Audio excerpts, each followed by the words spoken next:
It was November 24th, 1971, Thanksgiving Eve. The air was crisp, the airports bustling, and the skies above the Pacific Northwest were cloaked in an ominous grey.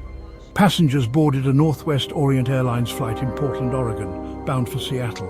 Among them was a man who would become the center of one of the greatest mysteries in American history. His name? Well, no one knows for sure, but the name he gave was Dan Cooper. He looked ordinary enough, businesslike, polite and unassuming, a black suit, a neatly knotted tie and dark sunglasses that concealed his eyes.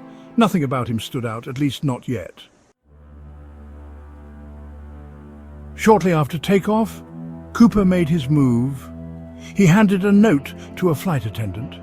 She thought it was just another man hitting on her, so she tucked it away without reading. But Cooper leaned in and said something that sent a chill down her spine. "Miss, you'd better read that note. I have a bomb." What followed was a hijacking unlike any other. Cooper calmly laid out his demands: $200,000 in cash, 4 parachutes and a fuel truck waiting in Seattle to refuel the plane. He was composed, methodical and eerily polite. The authorities complied. They had no choice. The passengers were allowed to leave unharmed, but Cooper stayed aboard with the crew. His next demand? Take off again. This time heading for Mexico City, flying low and slow. Somewhere over the dense forests of Washington state, in the dead of night, Cooper did the unthinkable.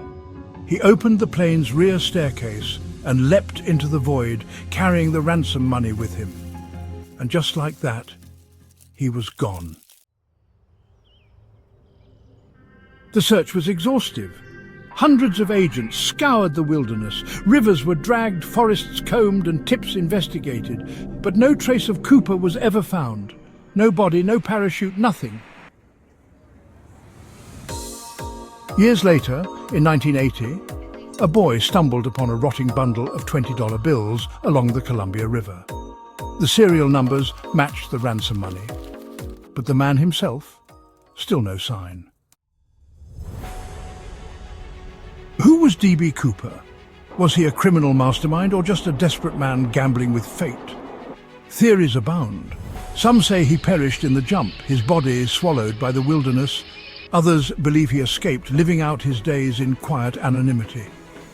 Over the decades, his story has become legend, a tale of daring, mystery and the ultimate vanishing act. D.B. Cooper remains a ghost, a phantom of the skies, and the only man to ever successfully hijack a commercial airliner and disappear without a trace. Was he a hero to some, a villain to others, or simply a man chasing the thrill of the unknown? The truth lies somewhere out there, buried in the endless expanse of the Pacific Northwest.